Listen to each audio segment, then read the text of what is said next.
अभी तक कोई हमारे को कोई ऐसे विजन का बंदा ही नहीं मिला, जैसे जब जो विनोद बंसल जी थे उनका जो विजन था, विजन का गवर्नर नहीं मिला। विजन का गवर्नर नहीं मिला, उस विजन ही नहीं है गवर्नर्स के पास में। गवर्नर्स के पास में विजन, उनको पता ही नहीं उनको क्या है। वो तो सिर्फ एक ही है ना कि जैसे मैं पता नहीं क्या बनने जा रहा हूँ, अमेरिका जाके मेरी ट्रेनिंग हो जाएगी, ये हो जाएगा, मतलब उन्हीं चीज़ में रहने में बता दो ना। विजन हो गई गवर्नर के पास में, कुछ ना हो। आपने जैसे कहा कि विज़न होना चाहिए, जो इस तरह के गवर्नर्स आते हैं या आ रहे हैं उनके पास कोई विज़न नहीं है, विज़नलेस गवर्नर्स हैं। तो आपको क्या लगता है कि किस तरह के लोग गवर्नर बनेंगे जिनके पास विज़न हो सकता है? आज पिछले 3 साल गवर्नर से पूछे कोई भी, तुम्हारा ब्लड यूनिट कितने ब्लड यूनिट तुमने इकट्ठे करे, कितने तुमने आई चेकअप कैंप्स किए। रोटरी का जो ब्लड सेंटर के साथ साथ रोटरी आई हॉस्पिटल भी था, जी। बंद पड़ा है। अच्छा, वो बंद है। हाँ, आज किसी प्रेसिडेंट से पूछ लो, मैं चैलेंज करता हूँ कि जो पेट्स के अंदर प्रेसिडेंट सीख के आते हैं, उन प्रेसिडेंट से आने के दूसरे दिन पूछ लो तुम क्या सीख के आए हो। कुछ नहीं, वो तो सिर्फ मौज मस्ती करने जाते हैं। हमारे डिस्ट्रिक्ट गवर्नर्स में मतलब कोई इतना मतलब कैपेबल गवर्नर नहीं बना जो इस तरह के प्रोजेक्ट को ड्राइव कर सके।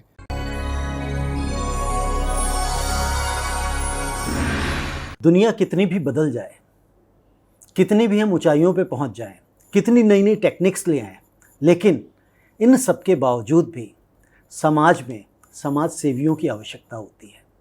क्योंकि आप कहीं भी देख लें, चाहे हम अपने देश की बात कर लें या दूसरे उन देशों की बात कर लें जिन्हें डेवलप्ड कंट्रीज़ कहा जाता है, अगर फिलैंथ्रोपिस्ट वहाँ पे नहीं हैं तो मुझे लगता है कहीं ना कहीं कुछ रुक जाता है।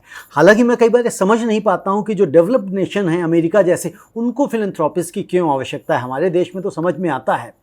आज इसी विषय पे हम बात करेंगे। मैं हूँ रवींद्र गौतम और आप देख रहे हैं रूट कॉज।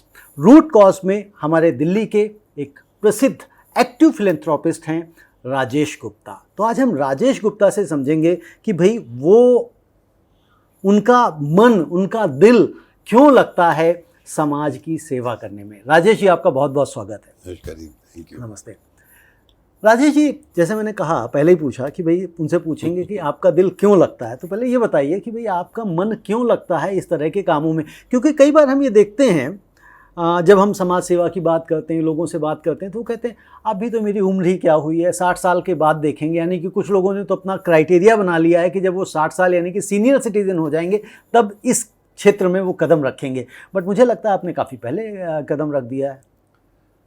देखो, मैंने बोला था आपको, शायद पहले भी मेरी एक आध बार आपसे बात हुई है कि मेरी ये जर्नी तो 10 साल की उम्र में स्टार्ट हो गई थी। जी जी जी। तो मन तो इसलिए लगता है कि ईश्वर चाहता है कि मैं इसमें मन लगाऊं। मेरे अकेले के मन लगाने से क्या होगा, ये तो ईश्वर की चाहत है। क्योंकि 10 साल के बच्चे को तो समझ होती नहीं है कि क्या फिलियंथेरेपी क्या होती है। तो मन तो इसलिए लगता है। बट हाँ, मैं कहीं ना कहीं ये ज़रूर मानता हूँ कि क्योंकि हम जो भी कुछ है एक समाज की वजह से हैं, मतलब एक कम्युनिटी ने हमको दिया है, तो हमको मतलब समाज को वापस तो किसी न किसी उसमें करना ही पड़ेगा ना। मतलब हम क्या कर सकते हैं, मतलब हमको मतलब भी एक सर्टन लेवल के बाद जब जब आप एक लाइफ में, जब आपकी ज़रूरतें पूरी हो जाती हैं, जब आपका आप बोलते हैं जब हमारा अपना पेट भर गया तो हमको दूसरा का पेट भरने की सोचनी चाहिए जी। ये तो करना ही पड़ेगा। यानी कि जो हमारा पेट भर जाए तो दूसरों की पेटों को भरने की तरफ सोचना ही चाहिए। सोचना ये तो ज़रूरी ही है। मतलब आप नहीं करोगे तो मतलब वो कहीं ना कहीं आपको रिवर्ट बैक करेगा। बिल्कुल। और कहा भी जाता है दान पुण्य, ठीक है, दान देने से पुण्य आता है। और उससे सबसे बड़ी बात है, जब हमारे तरफ अगर जैसा आपने कहा कि हमारा पेट भर गया है, ठीक है ना, तो हम दूसरों की ज़रूरतमंदों की सहायता के लिए जो भी कदम उठा सकते हैं उठाने चाहिए। बिल्कुल जी। मैं तो देखो मतलब पहले, बल्कि हमारे जब जो बड़े बुजुर्ग थे, हमारे दादाजी वगैरह, तो उन बोला करते थे कि भाई आप जो भी मतलब कमाएं उसका एक सर्टेन परसेंटेज अमाउंट आप निकाल के ज़रूर रख दें अगर आपको ज़िंदगी में आगे बढ़ना है। राजेश जी, जैसा कि मैं आपको जानता हूँ, आप एक संस्था है, बड़ी इंटरनेशनल संस्था है रोटरी से आप जुड़े रहे हैं। तो रोटरी में आप किस तरह से एक्टिव, रोटरी में आपने कुछ प्रोजेक्ट्स भी किए हैं, थोड़ा सा उस विषय में बताएं। देखो, रोटरी ना एक बहुत बड़ा नाम है और बहुत बड़ा प्लेटफॉर्म है। मैं खाली रोटरी नहीं, मैं बहुत सी संस्थाओं से जुड़ा हुआ हूँ। मतलब गौशाला भी हैं, मंदिर भी उस हैं, पे भी कोई आएंगे। मैं बता रहा हूँ आपको, रोटरी के बारे में बता रहा हूँ। बहुत सारी गौशाला हैं, मतलब बहुत सारे हॉस्पिटल्स हैं, चैरिटेबल ट्रस्ट हैं। मगर वो सब ना एक सीमित, सबका एक सीमित दायरा है। सब एक लिमिटेड उसके अंदर, लिमिटेड सर्कल के अंदर आते हैं। मगर रोटरी एक ऐसा नाम है जो अब दुनिया में कहीं पे भी जाओगे तो वो रोटरी का नाम आप रोटरी बोलना मतलब अपने आप में एक बहुत बड़ी बात है जी। तो मैंने देखा रोटरी जब मैंने 2007 में रोटरी को ज्वाइन किया था, विनोद बंसल जी हमारे क्लब के प्रेसिडेंट बने थे, उन्होंने मेरे को ज्वाइन कराया, मेरे को बहुत अच्छा लगा, मैंने बहुत काम भी किया रोटरी के लिए। मगर वही बात है कि पॉलिटिक्स सब जगह होती है।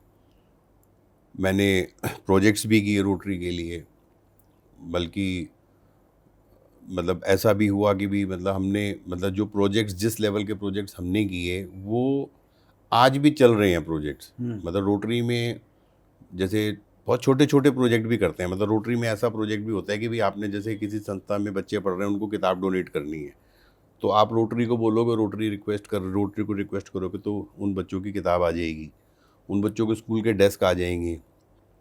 कुछ लोग छोटे प्रोजेक्ट्स करते हैं, जैसे चेक डैम बना दिया, और नहीं आपने कोई जैसे ये लर्निंग स्कूल्स जो होते हैं ना, ये स्किल डेवलपमेंट सेंटर्स वगैरह टाइप के खोल दिए। तो ऐसे रोटरी एक ऐसा शब्द है जहाँ पे आप मतलब कुछ भी कर लो, कुछ भी कर सकते हैं सोसाइटी, कुछ भी कर सकते हो सोसाइटी के लिए, आपके मन में इच्छा होनी चाहिए जी। मैं तो बोलता हूँ रोटरी एक बहुत बड़ी चीज़ सिखाता है कि भी आपको कुछ करना है। जैसे कुछ लोग बोलते हैं कि भी हम सामर्थ्य नहीं है करने के लिए, तो मेरे को ऐसा लगता है कि भी रोटरी सिखाता है कि आप कुछ नहीं हो तो कम से कम अपनी मतलब ये घंटा, अपने एक दिन का 1 घंटा निकाल लो। आप अगर आसपास के गरीब बच्चों को पढ़ा दोगे, उनकी अगर एक भी बच्चा आगे निकल गया तो उनकी जनरेशन सुधर जाएंगी। बिल्कुल ठीक है। तो ऐसा मेरे को रोटरी में लगा। मैंने रोटरी के लिए मतलब बहुत बहुत परिश्रम किया, बहुत काम किया रोटरी के लिए। और बट वही बात है कि भी ग्राफ ऊपर नीचे सब चीज़ों को होता है, चाहे वो शेयर मार्केट है, चाहे वो बिजनेस है, चाहे वो कोई संस्था है, तो ग्राफ तो ऊपर नीचे होते रहते हैं। पिछले कुछ समय से थोड़ा सा रोटरी का जो ग्राफ है, मतलब खास तौर पे देखो रोटरी का जो इंटरनेशनल ग्राफ है वो तो हमेशा अच्छा बेहतर चलता ही है। बट हमारे यहाँ पे जो हमारा डिस्ट्रिक्ट है, हमारे डिस्ट्रिक्ट के अंदर थोड़ा सा पिछले कुछ समय से, पिछले 3-4 सालों से थोड़ी मतलब बहुत ज़्यादा लोगों में ना मतलब वो भावना नहीं रही, सेवा करने की भावना, सेवा भाव ख़त्म होके ना वो बहुत ज़्यादा ये पार्टी क्लब टाइप बन गया है। मतलब आप कोई आपकी अगर ड्रिंक किसी में अगर आप ड्रिंक्स रख लो तो आपकी गैदरिंग बढ़ जाती है, और आप किसी को बोलो आ जा भी ब्लड डोनेशन कैंप पे, तो वहाँ पे उतनी अटेंडेंस नहीं कर पाते।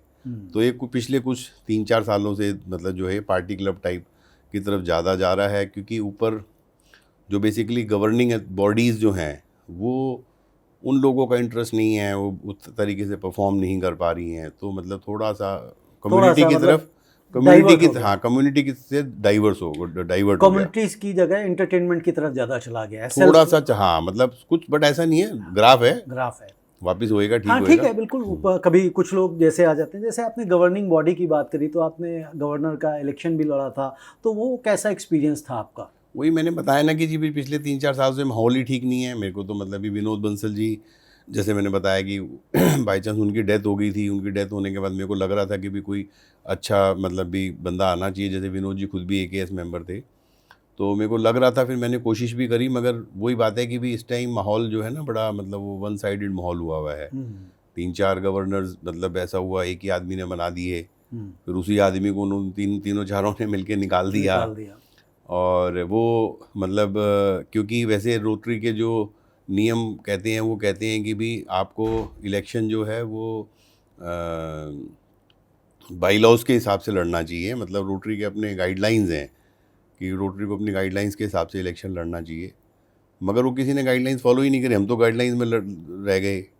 रोटरी में एक चीज़ और देखते हैं राजेश जी, से आपने गाइडलाइंस की बात करी कि रोटरी में गवर्नर का एक बड़ा पद है, और जाहिर सी बात है उस पद का मतलब है, रोटरी संस्था ही मतलब सेवा, सर्विस के लिए बनी हुई है। लेकिन जब हम सर्विस के लिए जाना चाहते हैं तो क्या मतलब वो गवर्नर बनना चाहते हैं तो क्या उसके लिए जो गिफ्ट होते हैं, रोटरी में गिफ्ट्स बड़े दिए जाते हैं, पैसा खर्च किया जाता है, वो पैसा खर्च करने की आवश्यकता क्यों है, क्यों पड़ती है? देखो सबसे पहली बात तो ये है कि भी आदमी को ना, और आपने कितने पैसे खर्च किए थे? मैंने तो देखो जी, मैं तो बताया आपको कि मैं तो बिल्कुल असूलों के ऊपर इलेक्शन लड़ा था। मैंने तो मतलब आपको दिल से बताऊं कि मतलब जैसे जो रोटरी का मतलब नियम है वो ये कहता है कि आप अगर किसी प्रेसिडेंट से मिलके अपने बारे में उससे मिलने जा रहे हो, उसको बताने जा रहे हो, तो आप सिर्फ या तो चॉकलेट्स और फ्रूट्स और फ्लावर्स यही चीज़ मतलब लेके जा सकते हो। तो मैं तो सबके, हमारा तो क्योंकि अपना ब्रांड है अर्बन मंडी के नाम से, तो मैं तो सबके यहाँ सिर्फ फ्रूट की टोकरी ही लेके गया था, इससे ऊपर कभी कुछ किसी के यहाँ लेके नहीं गया। मगर मेरे सामने जो इलेक्शन लड़ रहा था उसने इतने गिफ्ट बांटे जिसका कोई अंदाज़ा ही नहीं है, जिसके बड़े वो थे। तो अब वो दोनों सी बातें हैं कि भी मेरे को मतलब भी कुछ लोगों को मतलब ये ना एक प्लेटफॉर्म लगता है, जैसे मतलब मैं आपको एक आपने पूछा कि भी लोग पैसा खर्च क्यों कर देते हैं। मतलब एक क्लब बहुत छोटी सी चीज़ है, मतलब 20 लोगों को लेके कोई भी क्लब बना ले, मगर ये रोटरी का जो नियम है हर साल प्रेसिडेंट चेंज होता है।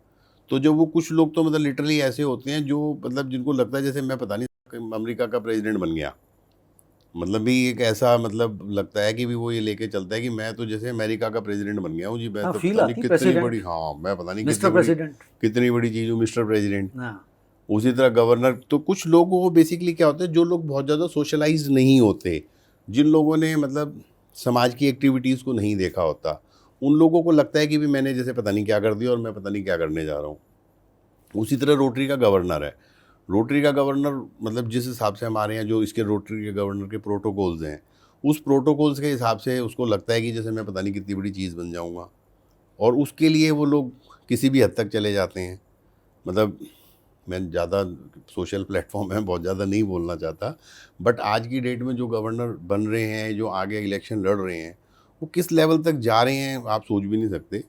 मगर वो सिर्फ यही है कि भी उनके मन में मतलब ये है कि जैसे हम पता नहीं क्या बन जाएंगे और पता नहीं क्या ही क्या कर अचीव देंगे, कर लेंगे, पता क्या नहीं अचीव कर लेंगे। राजभवन मिल हाँ, जाएगा, पता नहीं संतरी कौन सा मंत्री कुछ राजभवन मिल जाएंगे। जाएगा। हाँ? हाँ, वो 1 साल के लिए पता नहीं क्या हो जाएगा अमेरिका जाके ट्रेनिंग हो जाएगी और पता नहीं क्या मिल जाएगा। बट अगर इसी चीज़ को कोई पॉजिटिवली सोचे, वो इतना बड़ा प्लेटफॉर्म है।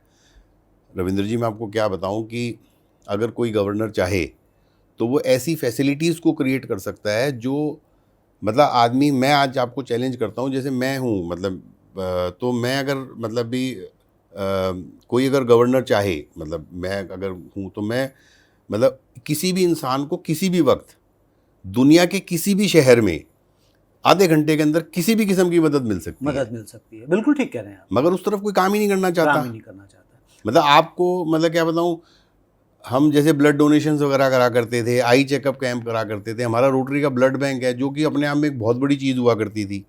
उसमें हुआ इतने करती थी, अब नहीं है। अब नहीं है, मतलब वहाँ पे करोड़ों रुपए की एफडी थी। आज मतलब मेरे को अभी एक कैंप करना है 24 तारीख, अभी 14 अगस्त को, तो मेरे को कैंप करने के लिए मेरे को रोटरी ब्लड बैंक दिल्ली, जिसकी जहाँ पे मैंने रिकॉर्ड बनाए हुए अपने समय के अंदर, उस रोटरी ब्लड बैंक दिल्ली को मैं फ़ोन करने की मेरी हिम्मत नहीं हो रही। पता नहीं, समझ में नहीं आ रहा कि भी ये अगर ब्लड ले भी जाएंगे तो पता नहीं क्या करेंगे। तो मैंने खुद रोटरी ब्लड बैंक फरीदाबाद को फ़ोन किया, क्योंकि वहाँ पे जो लोग काम कर रहे हैं वो मतलब वाकई में बहुत अच्छा काम कर रहे हैं। वहाँ पे 2-3 लोग ऐसे जुड़े हुए हैं जो कि उस पे काफ़ी मेहनत कर रहे हैं, क्योंकि वो एक पर्टिकुलर क्लब का प्रोजेक्ट है, वो रोटरी डिस्ट्रिक्ट का प्रोजेक्ट नहीं है। तो किसी क्लब का प्रोजेक्ट होने की वजह से वो लोग वहाँ पे काफ़ी काम कर रहे हैं। तो मैंने फरीदाबाद वाले रोटरी ब्लड बैंक को फ़ोन किया कि जी मैं ऐसे ऐसे कैंप करना चाह रहा हूँ, तो आप ज़रा मतलब हमारा सहयोग करें इसमें। तो उन्होंने एग्री कर लिया। तो यानी कि डिस्ट्रिक्ट का जो ब्लड बैंक है उस पे आपका कॉन्फिडेंस ही नहीं आया कि मैं उनको फ़ोन करके अप्रोच करूं। मतलब ये चल तो ही नहीं रहा, कुछ हो ही नहीं रहा, कोई गवर्निंग बॉडी नहीं है वहाँ पे। जो पुराने लोग थे वो निकाल दिए गए हैं, करोड़ों रुपए की उसमें एफडी थी, मतलब उसकी बहुत बड़ी इनकम हुआ करती थी। मतलब मैं हालांकि एक सोशल प्लेटफॉर्म पे आपको बोल रहा हूँ, पता नहीं लोग इसको कैसे लेंगे, बट मैं आपको एक बात बताता हूँ, क्योंकि मैं भी ब्लड बैंक चला रहा हूँ। अभी हमने जो अपने पिताजी के नाम से जो हॉस्पिटल चालू किया, तो वहाँ पे भी ब्लड बैंक का लाइसेंस हमारे को मिला है जी। और जो कैलकुलेशंस हैं ब्लड बैंक की, वो ये कहती हैं कि आप एक ब्लड को कलेक्ट करो, ब्लड को कलेक्ट करने में, उसको ट्रांसफ्यूज करने में जो आपका ओवरऑल खर्चा होगा, पूरा खर्चा निकालने के बाद अगर आप ब्लड को फ्री में दे दोगे ना किसी को, उसके बावजूद भी आप प्रॉफिट में हो, क्योंकि जो आपके पास में प्लाज्मा बचता है, वो प्लाज्मा जितनी भी ये जो फार्मास्यूटिकल कंपनीज हैं वो ले जाती हैं, वो परचेज करती हैं आपसे। उसी के आपको इतने पैसे मिल जाते हैं कि सारी कॉस्ट निकल जाती है, इसीलिए प्रॉफिट में है blood bank. Rotary blood bank कोई कम प्रॉफिट में थोड़ा ना था। तो अभी 14-15 करोड़ रुपए की एफडी हो गई थी। ओके। विनोद बंसल जी जब उसके प्रेसिडेंट थे तो 2-2.5 करोड़ रुपए का साल का प्रॉफिट था। तो बड़ा प्रॉफिट था, और 14-15 करोड़ की एफडी हो जाना, 2.5 करोड़ के आसपास का प्रॉफिट होना, और आज की तारीख में अगर वो उसको डिस्ट्रिक्ट की गंदी राजनीति पे चढ़ गया वो। डिस्ट्रिक्ट की गंदी राजनीति पर चढ़ गया। डिस्ट्रिक्ट की आप और बात करें, जैसे आपने कहा कि भाई पार्टी शार्टी शराबें, अभी देखते हैं कई बार डिस्ट्रिक्ट में बड़ी बड़ी इवेंट्स होती हैं, और एक इवेंट लगभग मैं ऐसा समझता हूँ कि 1 करोड़ के आसपास की इवेंट हो जाती। पैसे की तो कोई वही नहीं ना जी। मैंने आपको एक बात बताई कि भी वो जो हर साल एक बंदा जो प्रेसिडेंट बनना चाहता है ना, उसको लगता है मैं पता नहीं कितनी बड़ी तोप बनने जा रहा हूँ। तो वो जो इवेंट्स जिनकी आप बात कर रहे हो, उन इवेंट्स वो कौन से इवेंट्स हैं? वो इवेंट जैसे पेट्स है, तो प्रेसिडेंट को लगता हो मैं तो प्रेसिडेंट बना, तो 2 लाख रुपए उसके लिए कोई खास बात नहीं है, तो वो खर्चा करने को तैयार हो जाता है।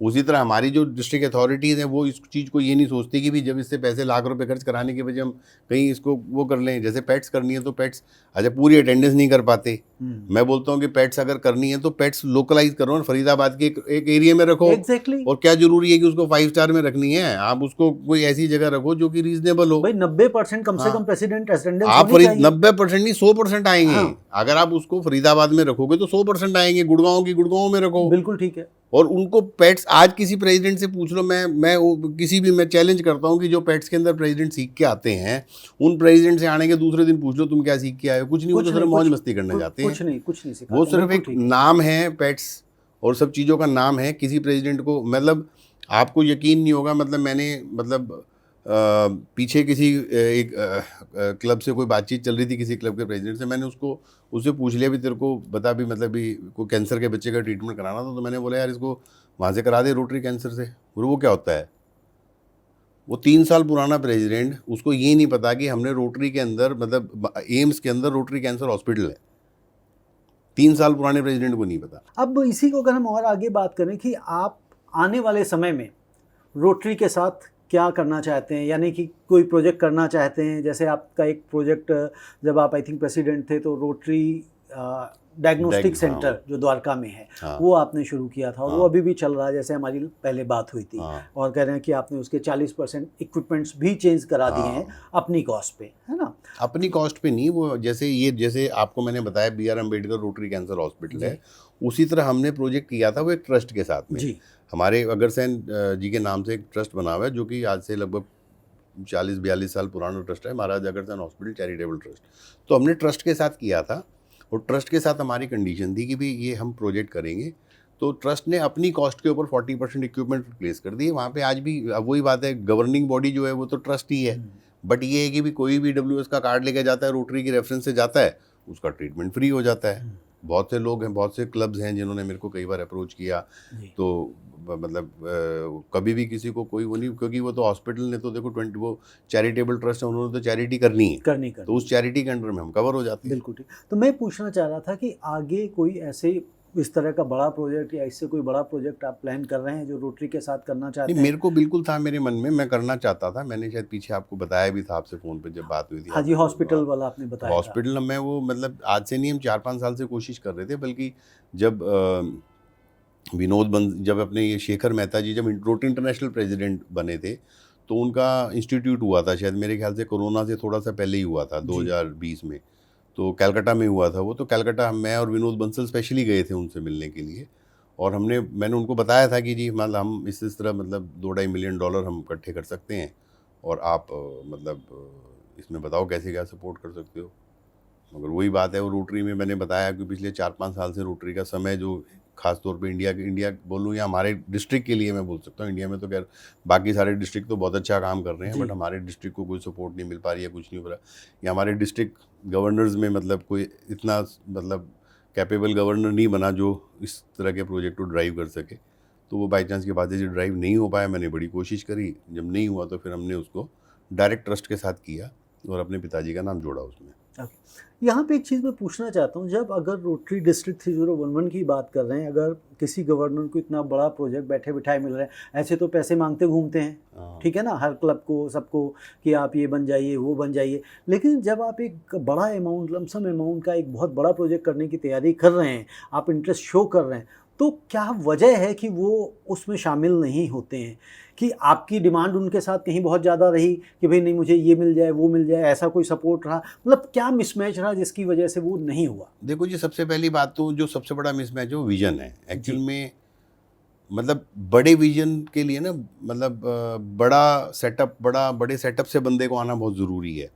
आज मैं मतलब भी एक नॉर्मल इंडस्ट्रीज से बात करूं, एक मैं अंबानी के पास जाके बात करूं, एक मैं अडानी के पास जाके बात करूं, तो वो विजन का फ़र्क आ जाता है कहीं ना पे। तो अभी तक कोई हमारे को कोई ऐसे विजन का बंदा ही नहीं मिला, जैसे जब जो विनोद बंसल जी थे, उनका जो विजन था, विजन का बड़ा गवर्नर नहीं मिला। विजन का गवर्नर नहीं मिला। उस विजन ही नहीं है गवर्नर्स के पास में।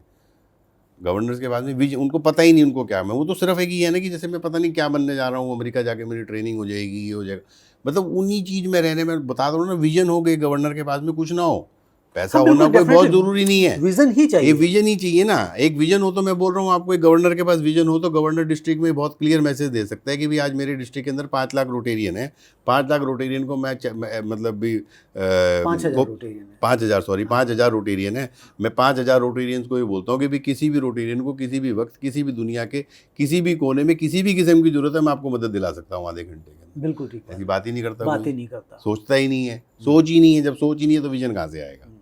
देने की बात नहीं करता, हमेशा लेने की बात करता है। ये वाली सोच है जिसकी वजह से शायद आगे बढ़ते हैं। विजन, विजन ना देखो, सोच की ये रहेगी कि बस हाँ मैं इनको कैसे खुश कर दूं, मैं कैसे पार्टी कर दूं, मैं कैसे ये कर दूं, मैं कैसे वो कर दूं। कोई ये नहीं सोच रहा कि भाई मैंने आज पिछले 3 साल गवर्नर से पूछे कोई भी, तुम्हारा ब्लड यूनिट कितने ब्लड यूनिट तुमने इकट्ठे करे, कितने तुमने आई चेकअप कैंप्स किए। रोटरी का जो ब्लड सेंटर के साथ साथ रोटरी आई हॉस्पिटल भी था जी, बंद पड़ा है। अच्छा वो बंद है। हाँ, ओके। मतलब मैं अपने टाइम में जब मैं प्रेसिडेंट बना था, मैंने 1100 मतलब 1100 कुछ सर्जरीज करवाई थी। मात्र सिर्फ 1100 रुपये में कैटरैक्ट की सर्जरी होती थी रोटरी आई सेंटर में। मात्र 1100 रुपये में, जब मैं प्रेसिडेंट था, 1100 रुपये में सर्जरी करते थे वो। जिसमें वो क्या करते थे कि आपको, जैसे आपने किसी झुग्गी झोपड़ी में कहीं पे भी कैंप लगा दिया, वो आ गए, पूरा सेटअप लगाएंगे, कैंप करेंगे, सब कुछ चेकअप करेंगे, दवाई डालेंगे, चश्मा स्पॉन्सर हो जाता था, 100-150 रुपये का चश्मा बन जाता था, कोई भी स्पॉन्सर कर देता था। 1100 रुपये में सर्जरी होती थी, कोई भी स्पॉन्सर कर देता था। 1100 रुपये की सर्जरी के लिए वो आपको आपके घर से ले जाते थे और घर छोड़ जाते थे शाम को। अगले दिन जो जिनको कल सर्जरी करी है उनकी दवाई डाल जाते थे और दूसरे बैच को उठा के ले जाते थे। आपने जैसे कहा कि विज़न होना चाहिए, जो इस तरह के गवर्नर्स आते हैं या आ रहे हैं उनके पास कोई विज़न नहीं है, विज़नलेस गवर्नर्स हैं, तो आपको क्या लगता है कि किस तरह के लोग गवर्नर बनेंगे जिनके पास विज़न हो सकता है? क्योंकि ये बात मैं भी कह चुका हूँ कई बार कि यदि फिलैंथ्रोपिस्ट कोई गवर्नर बनता है, ठीक है, तो शायद उसका विज़न सिर्फ और सिर्फ फिलैंथ्रोपी का होगा, सेवा करने का होगा, बड़े प्रोजेक्ट्स करने का होगा। जो रोटरी का बेसिकली जो मोटो है उसकी तरफ वो ध्यान देगा, ना कि वो एंटरटेनमेंट एंड ऑल की तरफ पड़ेगा। आप क्या सोचते हैं कि किस तरह के लोग गवर्नर बने जो रोटरी का मेन उद्देश्य है उसको आगे बढ़ा सकते हैं? ऑब्वियसली जैसे आपने कहा जी, देखो मैं भी यही कहता हूँ कि जो इन सब चीज़ों को देख चुका हो, जो इन सब चीज़ों से गुजर चुका हो, जिसके लिए इन चीज़ों की कोई ज़्यादा इंपॉर्टेंस ना हो।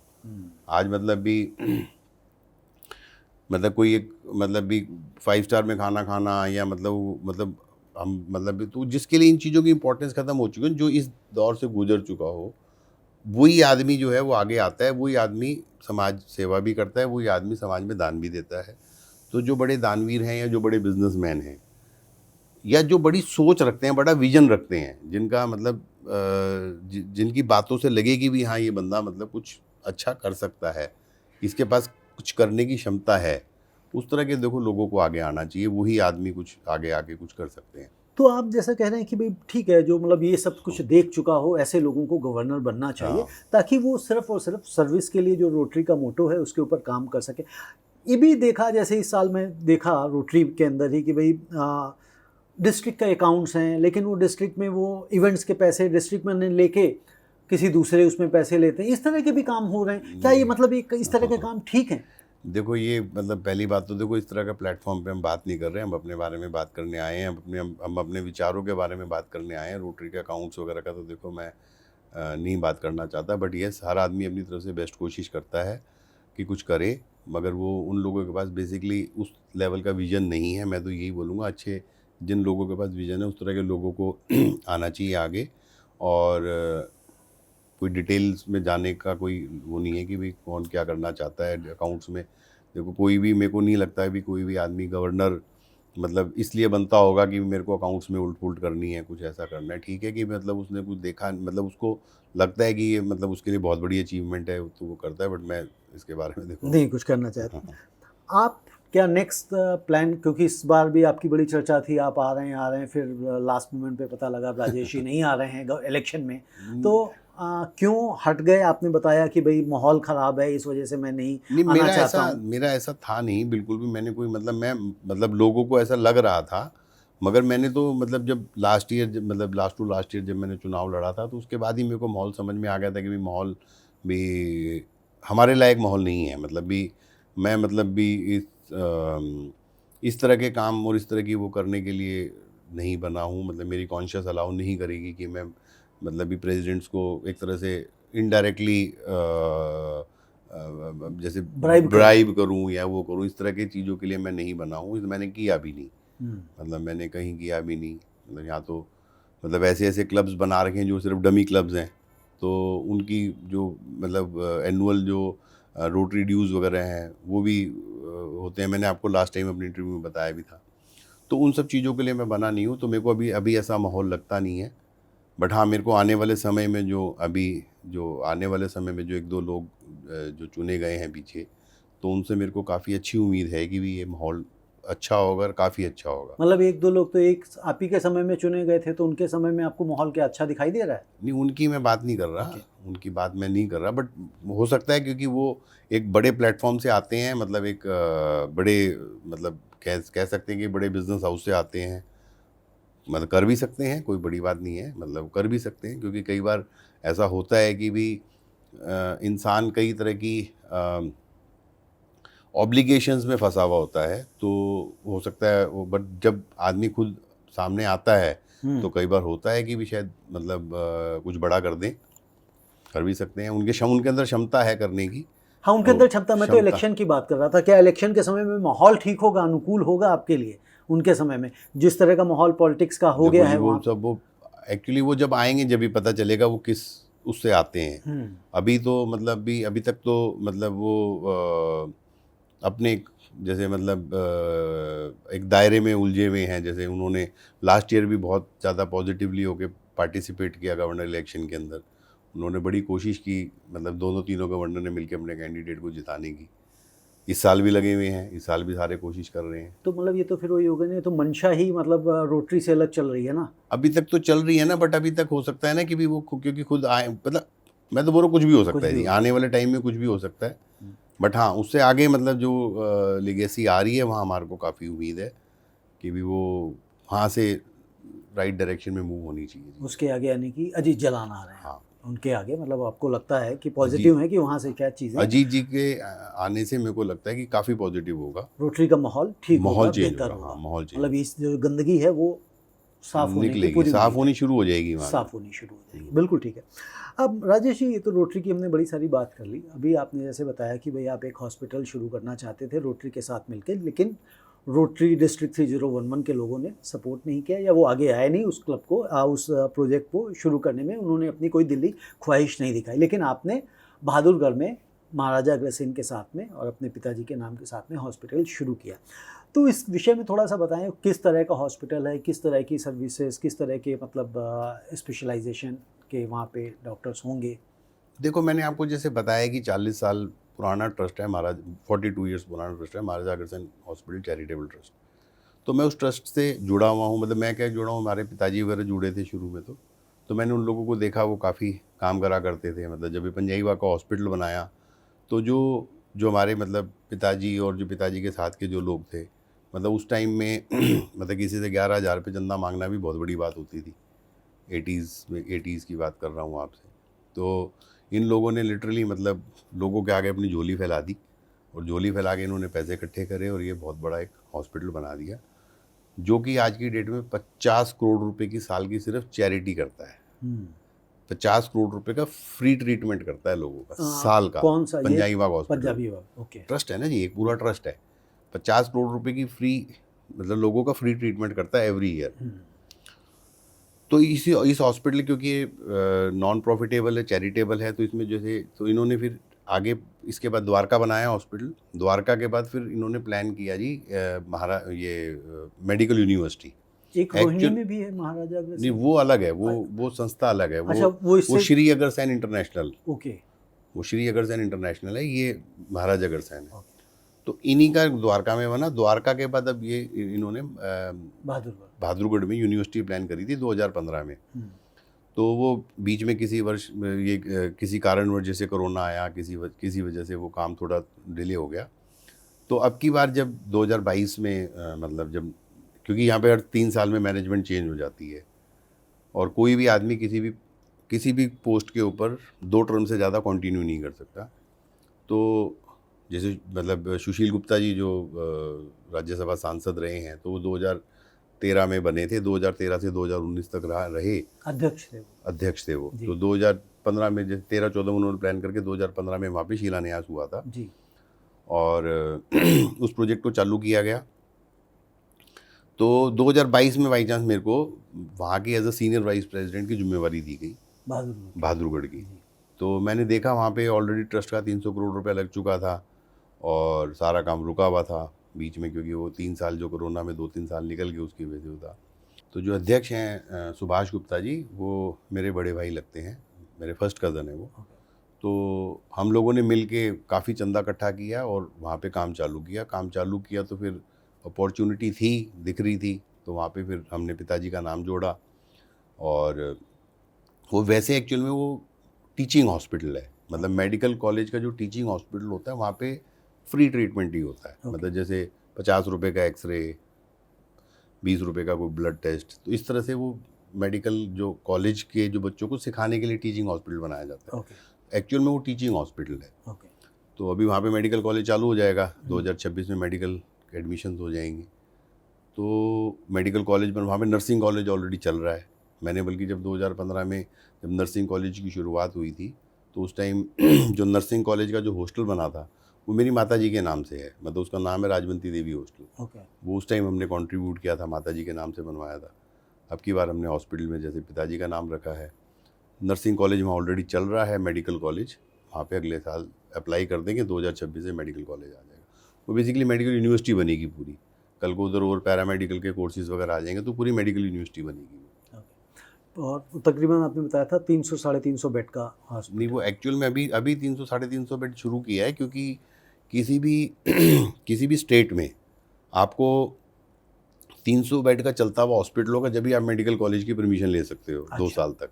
इस वजह से वो अभी 350 बेड चालू किया, मगर उसके बाद वो धीरे धीरे बढ़ता जाएगा। टोटल वो 750 बेड तक जाएगा, क्योंकि 750 बच्चे होंगे मेडिकल कॉलेज के। 150 बच्चे हर साल ऐड होते जाएंगे, उधर 150 सीटें हर साल बढ़ती जाएंगी। राजेश, एक चीज़ बताइए कि जैसे हम लोग बात कर रहे हैं, सोशल प्रोजेक्ट्स की बात कर रहे हैं, सोशल सर्विस की बात कर रहे हैं, फिलैंथ्रोपी की बात कर रहे हैं। मैंने कहा कि भाई अमेरिका जैसा देश भी, वहाँ पे भी फिलैंथ्रोपिस्ट की आवश्यकता है, जबकि वो डेवलप्ड नेशन है, जैसा हमने शुरुआत में कहा। समाज को दान क्यों देना चाहिए? जैसे आपने कहा कि भाई हमारा पेट भर गया तो देना चाहिए, बट फिर भी क्यों देना चाहिए? क्या ज़रूरी है? क्या करोगे आप? भाई सरकार है, सरकार का काम है सब करना, सरकार टैक्स लेती है, सब कुछ करती है, लेकिन एक व्यक्ति को सामाजिक मतलब क्यों, मतलब किस लिए? भाई कई बार अगर हम पुण्य कमाने के लिए कर लें तो कहते हैं जी मंदिर में दे आते हैं दान, लेकिन इस तरह के जो प्रोजेक्ट्स हैं उसके पीछे मतलब क्या मंशा होती है, क्या उद्देश्य होता है और क्यों होना चाहिए? देखो, यही सोच की बात है। जैसे अब आपने बोला अमेरिका जैसी कंट्री है जहाँ पे मतलब जितने भी जो भी वर्ल्ड की डेवलप्ड कंट्रीज़ हैं वहाँ पे ना basic education, basic health treatment है सब फ्री है। बल्कि अगर कोई आदमी काम नहीं करता वो लोग उसको इतना दे देते हैं कि वो अपना गुजारा बत्ता कर ले। वो डेवलप्ड नेशंस हैं। इंडिया जैसी कंट्री है, यहाँ पे मतलब अभी गरीबी बहुत ज़्यादा है। सरकार भी कितना करेगी, कहाँ तक करेगी? और हमारे देश में तो फिर सबसे बड़ी बात ये है कि जब आप करने जाते हो तो हर आदमी, मतलब जैसे अगर हम EWS की बात करें तो एक आदमी 50,000 रुपये महीने की नौकरी कर रहा है, मगर EWS का कार्ड बना के घूम रहा है, क्योंकि उनको पता है EWS कार्ड की सरकार तो सिस्टम बना सकती है ना। बिल्कुल ठीक। सरकार ने सिस्टम बना दिया EWS का, अब वो लोग मैनेज कर लेते हैं। लोग भी तो कलाकार है ना हमारे देश में, लोग मैनेज कर लेते हैं। ये तो लोगों की कॉन्शियस है कि वो मतलब झूठा क्यों बनवा रहे हैं। स्कूल में एडमिशन लेने के लिए, इलाज कराने के लिए अच्छे बड़े लोग करते हैं। मतलब मैंने तो खुद अपने मतलब भी आपको बताता हूँ कि एक पीछे बाई चांस की बात है केस था। तो वो हमारा कोई सप्लायर था, तो हमारे को सप्लाई देता था, तो मेरे को उसका लेवल पता था कि भी अच्छा बड़ा बिजनेसमैन है। तो उसका एक दिन मेरे को फ़ोन आया कि जी वो ऐसे ऐसे हमारे कोई मासी जी, दादी जी, पता नहीं कोई उसकी थी, कोई रिलेटिव थे, कोई रिलेटिव हॉस्पिटल में एडमिट थे। मेरे को बोली उनका ईडब्ल्यूएस में करा दो। मैंने क्यों करा दो भाई ईडब्ल्यूएस में? मैंने ईडब्ल्यूएस में क्यों करा दो? तो तुम अच्छे भले बिजनेसमैन हो, तुम्हारा अच्छा भला तुम्हारी इनकम है, तेरी रिलेटिव लगती तू दे दे पैसे उसके। बिल्कुल ठीक है। बोले नहीं वो तो हम दे ही देंगे, बाकी फ्री में हो जाए तो क्या दिक्कत है? मैंने ये क्या बात हुई? मैंने किसी गरीब का क्यों छीन रहे हो? हाँ बिल्कुल ठीक बात है, हाँ, किसी क्योंकि गरीब का किसी ना क्यों, हाँ, किसी का गरीब का किसी छीन के गरीब ही का तुम्हें क्यों, हाँ, मिलेगा। किसी गरीब का क्यों छीन रहे हो? तुमको नहीं मिलेगा, किसी और को मिलेगा। बिल्कुल भाई, वो जब बेड तुम खाली समर्थ होगा हो, तो हाँ, या तो गरीब व्यक्ति तुम आ जाए या समर्थ, अमीर हाँ, समर्थ व्यक्ति आ जाए। तुम समर्थ हो तो तुम अपना वो अपने पैसे दो। तो ऐसा नहीं है, मतलब भी पब्लिक भी हमारे यहाँ पे देखो, सबसे बड़ी जो हमारे देश की सबसे बड़ी प्रॉब्लम है पॉपुलेशन है। हमारी पॉपुलेशन इतनी ज़्यादा है तो वो समझ नहीं है। मतलब भी आज की डेट में आप देखो जो समझदार लोग हैं वो तो मतलब जैसे मैं आपको पॉपुलेशन की बात करूँ तो जो समझदार लोग, जो पढ़े लिखे लोग हैं वो तो समझ गए, पहले 2 बच्चे पे आ गए, फिर जनरेशन एक बच्चे पे आ गई। बट जिन अच्छा वो जो समझदार लोग हैं, जो अफोर्ड कर सकते हैं, जो 10 बच्चों की पढ़ाई भी अफोर्ड कर सकते हैं, वो तो 1 बच्चे 2 बच्चे कर रहे हैं। और जो अफोर्ड एक नहीं बच्चे कर की भी सकते अफोर्ड नहीं कर सकते, वो वो- 4-4 5-5 बच्चे कर रहे हैं। वो 4-4 5-5 बच्चे क्यों कर रहे हैं? क्योंकि उनको पता है कि ये बड़ा हो जाएगा, कुछ कमा के ला के देगा। वो 10 साल के बच्चे को कोई भीख मांगने में लगा देते हैं, कि 17-18 साल के बच्चे को किसी काम में लगा देते हैं। मतलब उनको बच्चों लगता है को वर्किंग हैंड हो जाएंगे, वर्किंग एंड पैसे ला के देंगे। हाँ कि भाई अगर वो लड़की है, घरों में जाके बर्तन मांज लेगी, 14-15-16 साल की लड़की है, घरों में जाके बर्तन मांज लेगी, काम कर लेगी, 2 पैसे ला के दे देगी, इसलिए वो बच्चे बढ़ाए जा रहे हैं। बिल्कुल ठीक है। अभी जैसे मान लीजिए आप फिलैंथ्रोपी करते हैं, जैसा आपने कहा मैं 10 साल की एज से ही ईश्वर ने कुछ ऐसा कर दिया कि मैं उस तरफ इंटरेस्ट हो गया। हर व्यक्ति का एक बड़ा सपना होता है, नहीं होता है तो होना चाहिए, मैं कहता हूँ। ठीक है, जैसे आपने कहा ना विज़न, तो कई बार लोगों का विज़न ही नहीं होता है। हाँ। ठीक है ना, तो आपने विज़न की बात करी तो इसलिए मैं विज़न की बात कर रहा हूँ। आपका क्या विज़न है कि जब राजेश गुप्ता, देखो आप अदरवाइज मत लेना, लेकिन दुनिया से सबने जाना है, ठीक है ना, तो आप भी जाओगे, मैं भी जाऊंगा, सब जाएंगे। कब जाएंगे ये पता नहीं है। तो जब आप दुनिया से जाएंगे तो अपने पीछे क्या छोड़ के जाना चाहते हैं? आप क्या चाहते हैं? क्या आपने भी ऐसा सोचा है कि भाई मैं जब जाऊं तो लोग मुझे इस तरह से याद करें और मैं कुछ ऐसा करके चले जाऊं जिसका बेनिफिट लोगों को मिलता रहे? देखो रविंद्र जी, मैं आपको इसके बारे में एक बात बताता हूँ। सबसे पहली बात तो क्या है कि इस तरह के जो लोग हैं, जो एक बहुत बड़ी लेगेसी को अपने पीछे छोड़ के जाते हैं, जैसे मदर टेरेसा की बात करें या हम, और इस तरह के बहुत लोग हैं, उन लोगों ने ना अपने जीवन का दान दिया है, अपना समय दिया है। हम जैसे लोग जो हैं वो चेक डोनेशन में ज़्यादा बिलीव करते हैं, चेक दे दिया तो बस वो हो गया। बट मतलब उन लोगों ने अपने जीवन को दान दिया, उस तरह किया। बट येस, विजन मेरे पास में बहुत बड़ा है और ईश्वर ने चाहा तो मैं उसको अभी तक तो मेरी जो भी मैंने ज़िंदगी में चाहा है, ईश्वर ने मेरी इच्छाएं पूरी करी हैं, और ईश्वर ने चाहा तो ये इच्छा भी मेरी पूरी होगी। विजन मैं ऐसा रखता हूँ कि जो काम वो करो जिस काम की समाज को ज़रूरत है। जैसे आज मैं आपको बताता हूँ कि अच्छा, आदमी क्या है कि अपने इर्द गिर्द जो उसके साथ जैसी घटनाएं हुई होती हैं उनको देख के लर्निंग्स आती हैं। जैसे मैं अगर आज आपको जो भी बात बता रहा हूँ तो वो मेरी लर्निंग्स हैं लाइफ की।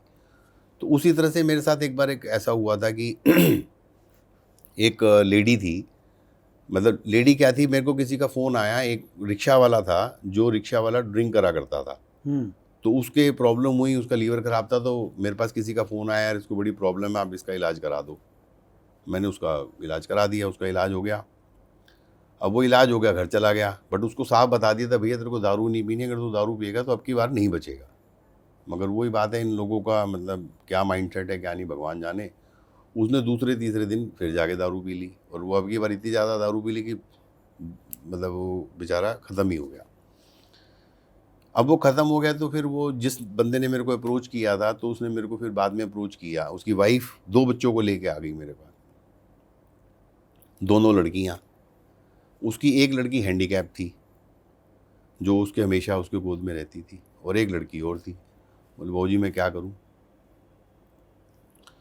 तो मैंने बोला जी आप घरों में कुछ काम वाम करके किसी तरह करो अपना गुजारा। तो बोली जी मैं घर में काम करने जाऊं कैसे, ये जो बच्ची मेरे गोद में है इसको मैं छोड़ के कहाँ जाऊं? तो मैं ये नहीं कहता कि चलो ठीक है हमने उसकी कैसे क्या मदद करी, बट मेरे को वहाँ पे एक बहुत बड़ी नीड महसूस हुई समाज के लिए कि भाई ऐसा तो बहुत बड़ा सिस्टम है। अब जैसे मैं अगर आपसे बात करूं तो मेरा जो रियल ब्रदर है वो बाय चांस फिजिकली चैलेंज्ड है बाय बर्थ। वो ठीक है कि हमारे साथ रहता है, सारी चीज़ें सारी सुविधाएं उसके लिए हैं, मगर वो जब अपने जैसे बच्चों में जाता है तो वहाँ ज़्यादा खुश रहता है। तो ये एक बहुत बड़ी प्रॉब्लम है फिज़िकली चैलेंज लोगों के लिए, जो ख़ास तौर पे जो बेचारे असमर्थ हैं उनके लिए तो बहुत ही बड़ी दिक्कत है। और दूसरी हमारे देश की बहुत बड़ी प्रॉब्लम है वो है ओल्ड एज। वो हमारे देश की क्या, वो तो पूरी दुनिया की बिल्कुल प्रॉब्लम ठीक है। मतलब ठीक है कि बाकी कंट्रीज़ के अंदर मतलब जो ये फिज़िकली चैलेंज बच्चे हैं इन लोगों के लिए फैसिलिटीज़ बनी हुई हैं, बट हमारे देश में वो इतनी ज़्यादा नहीं है। तो ये एक बहुत बड़ा चैलेंज है फिज़िकली चैलेंज बच्चों के लिए। वहीं पे ओल्ड एज होम में बहुत बड़ी प्रॉब्लम है।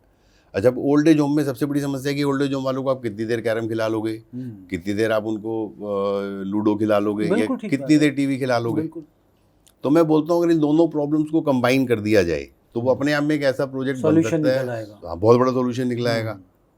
दोनों समस्याओं का सॉल्यूशन निकल आएगा। दोनों का निकल आया, भी बिल्कुल ठीक है। उन अच्छा क्या है कि भी जो ओल्ड एज होम भी कोई शौक नहीं है, उन बच्चों की मजबूरी है। डिमांड एंड सप्लाई जो है ना आपने एक कर दी। हाँ, मैं बोल रहा हूँ कि नहीं, ओल्ड एज होम कोई समस्या नहीं ना, है। बिल्कुल ठीक ओल्ड है। एज होम एक ज़रूरत है। ज़रूरत है। क्योंकि भी आज की डेट में आप जब मतलब एक हस्बैंड और एक वाइफ अगर दोनों काम नहीं करेंगे तो सर्वाइव ही नहीं कर सकते।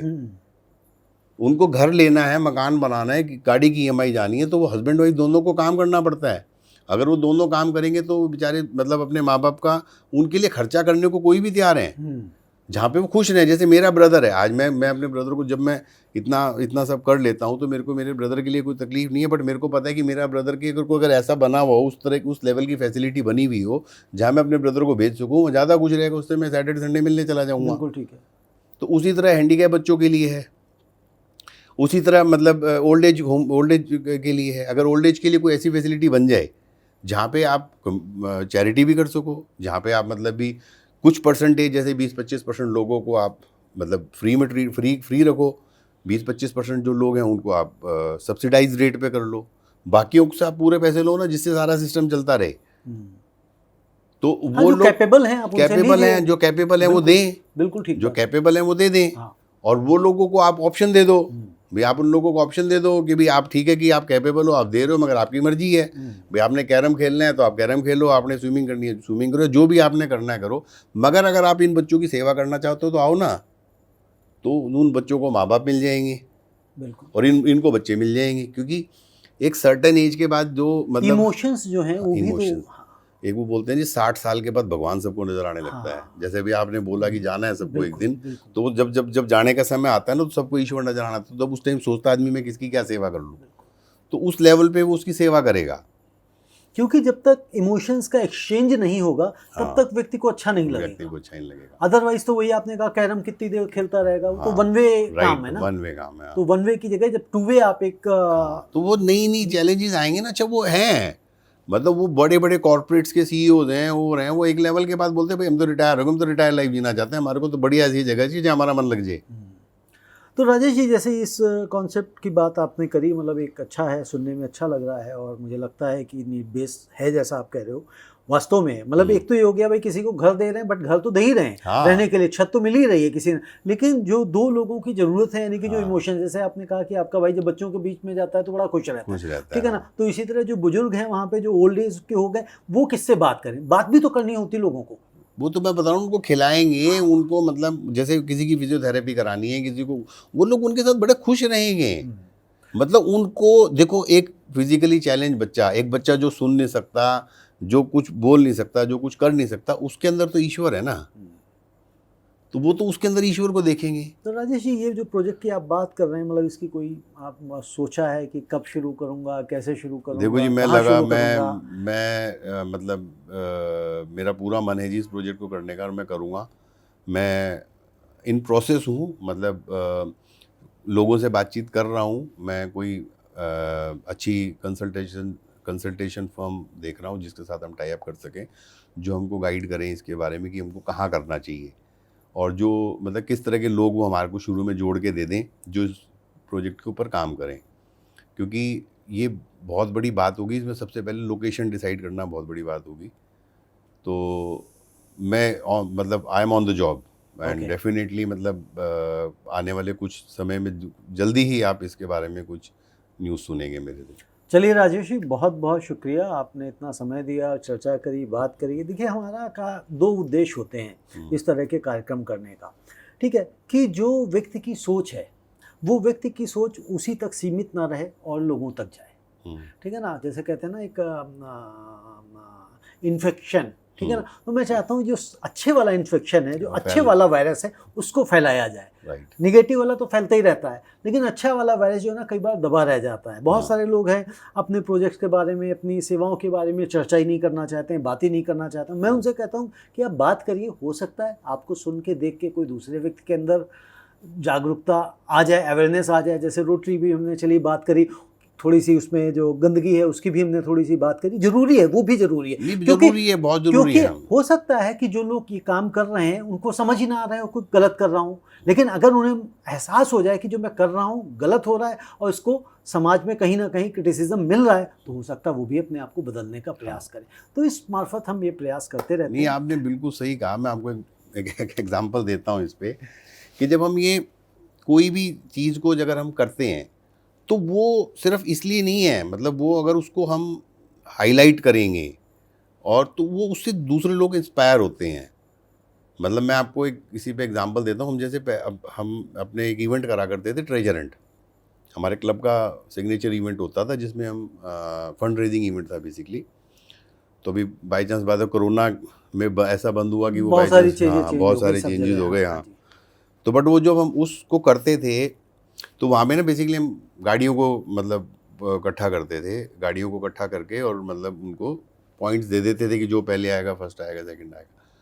तो वो जो शुरू की जो 5 से 10 गाड़ियाँ जो जाती थी ना, सिर्फ वो उसकी होड़ में, मतलब मेरे को 1 नंबर लेना है, दूसरे को दिखाने के लिए थे कि इसने इतने पैसे लगा दिए, तो वो उस होड़ में ही बंदा पैसे देता है। तो ये तो बात आप बिल्कुल सही कह रहे हैं कि ये तो मतलब भी अगर कोई इंसान करता है तो उसको जब तक हम लोगों को बताएंगे ही नहीं तो बाकी लोग इंस्पायर कहाँ से होंगे। आज हम हैं, हम भी तो शायद किसी को देख के इंस्पायर ही हुए होंगे जब भी कर रहे हैं। बिल्कुल ठीक है। तो वो तो बहुत ज़्यादा ज़रूरी है कि लोगों को पता चलना चाहिए कौन क्या कर रहा है। चलिए, बहुत अच्छा लगा। और जो आपका ड्रीम प्रोजेक्ट है, हम समझते हैं कि जल्दी आएगा। जैसे बहुत जल्दी आप इसके बारे में कुछ सुनेंगे और इसी तरह आप समाज की सेवा में जुटे रहें। नहीं, तो ईश्वर है। आगे देखते हैं। और मुझे उम्मीद है, जैसे आपने कहा, नेक्स्ट टू नेक्स्ट ईयर शायद आप गवर्नरशिप के लिए भी रोटरी में वापस प्रयास करें। नहीं, देखो जी, मैं रोटरी के लिए तो मैं क्लियर हूँ बहुत ज़्यादा कि भी वो एक इतना बड़ा प्लेटफॉर्म है, वहाँ पे आप बहुत कुछ कर सकते हो। मतलब वो ये तो विजन होना चाहिए, मतलब यू कैन नॉट इमेजिन कि भी मतलब क्या कर सकते हैं। बिल्कुल सही बात है। एक इतना बड़ा प्लेटफॉर्म है वो कि उसमें बंदा क्या कर सकता है। सिस्टम बना हुआ है, संस्था बने हुए, लोग बने उसी हुए तरह प्रेसिडेंट, बस सब कनेक्ट करना है। रोटरी ने जो सिस्टम बनाया ही ऐसा है, जो एवरी ईयर जो प्रेसिडेंट चेंज हो रहा है। अब वही बात है ना, प्रेसिडेंट के अंदर अपॉर्चुनिटी है।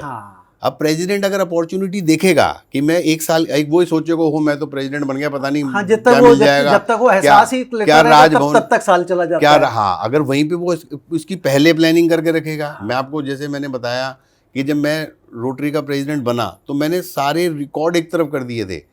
मतलब मैंने, विनोद बंसल जी गवर्नर थे उस टाइम में, और मैंने उनको चैलेंज किया था कि मैं जी, आप ठीक है कि मेरे क्लब से हो, गवर्नर हो, बट मैं आपको इस चीज़ का चैलेंज करता जाता हूँ कि मैं आपको मजबूर कर दूंगा सारे अवार्ड देने के लिए। मतलब 4200 यूनिट मैंने ब्लड इकट्ठा किया था, 1100 मैंने कैटरैक्ट की सर्जरीज करवाई थी, $6,27,000 का मैंने प्रोजेक्ट अपने प्रेसिडेंशियल ईयर में किया था। अपने प्रेसिडेंशियल ईयर में $6,27,000 का प्रोजेक्ट मैंने किया था। $4.5 लाख मेरे क्लब का कंट्रीब्यूशन था, जो अच्छे डिस्ट्रिक्ट का कंट्रीब्यूशन नहीं होता। बिल्कुल ठीक। जो हमारे यहाँ पीछे कुछ गवर्नर्स टोटल नहीं कर पाए, जो मेरा क्लब का कंट्रीब्यूशन था। तो उसी तरह मतलब विजन मेरे को, बट ये बिल्कुल भी नहीं था कि मैं पता नहीं प्रेसिडेंट बन गया, मैं पता नहीं क्या कर दूंगा। मैं काम में लगा रहा पूरे साल को पहले प्लान कर लिया, काम में लगा रहा, तो अच्छी अचीवमेंट ले ली। उसी तरह गवर्नर जो है, जब गवर्नर बनता है, अगर वो अपनी प्लानिंग करके ढंग से चले और ढंग से उसको प्लान करके चले, तो गवर्नर तो पता नहीं क्या करते। हाँ बिल्कुल, वंडर। हाँ, गवर्नर मतलब इससे बड़ी बात नहीं हो सकती कि दुनिया के किसी भी शहर में किसी भी वक्त किसी भी चीज़ के लिए आधे घंटे में मदद मिल सकती है अगर गवर्नर चाहे। बट वही है कि गवर्नर के वेस्टेड इंटरेस्ट कहीं और होते हैं। चलिए, एनीवे, उम्मीद करते हैं कि जल्द ही आप रोटरी में आएंगे और जैसा भी बिल्कुल जी, विजन देखो, है आपका, हो सकता है रोटरी माहौल में इनकॉर्पोरेट हो माहौल डिस्ट्रिक्ट में, अगर मौका मिला आपको तो। और मुझे उम्मीद है कि आप जैसे व्यक्ति को लोग जरूर सराहेंगे। बहुत बहुत धन्यवाद। Thank you. नमस्ते। तो ये थे आज हमारे साथ राजेश गुप्ता जी, और बताया इन्होंने कि भाई समाज में, समाज के लिए काम करना क्यों ज़रूरी है। और यदि आप भी इनसे इंस्पायर हो रहे हैं और कुछ करना चाहते हैं तो काम करें। ज़रूरी नहीं है समाज में काम करने के लिए आपके पास पैसे होने चाहिए। अगर आपके पास समय है तो आप समय भी कंट्रीब्यूट कर सकते हैं। कहा जाता है ना, तन मन धन से सेवा करना। तो जो भी है आपके पास, तीनों में से कोई एक चीज़ तो अवश्य होगी। कुछ लोग विरले होते हैं जिनके पास दो तो एटलीस्ट होती हैं, क्योंकि जिनके पास तन और धन होता है तो उनके पास समय की थोड़ी सी मुश्किलें रहती हैं, समय नहीं होता है। तो वो जो समय है वो समय आप दीजिए और लोगों को सेवा करिए। कुछ मत करिए तो कहीं पढ़ाइए 1 घंटे, आसपास के झुग्गियों में, स्लम्स में गरीब बच्चों को 1 घंटा अगर वो भी देते हैं तो मैं समझता हूँ ये भी एक समाज के लिए बड़ी सेवा होगा। धन्यवाद। नमस्ते।